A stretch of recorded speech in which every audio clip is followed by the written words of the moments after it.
Draga djeco,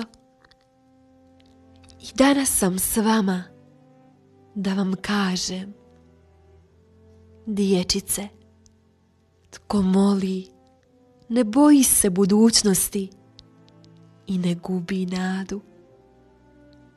Vi ste izabrani da nosite radost i mir, jer ste moji.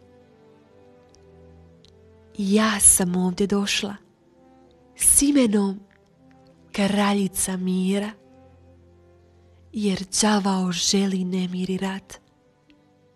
Želi ispuniti vaše srce strahom u budućnost, a budućnost je Božja.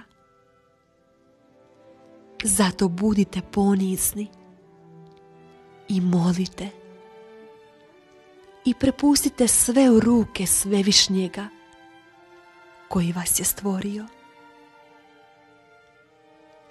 Hvala vam što ste se odazvali mome pozivu.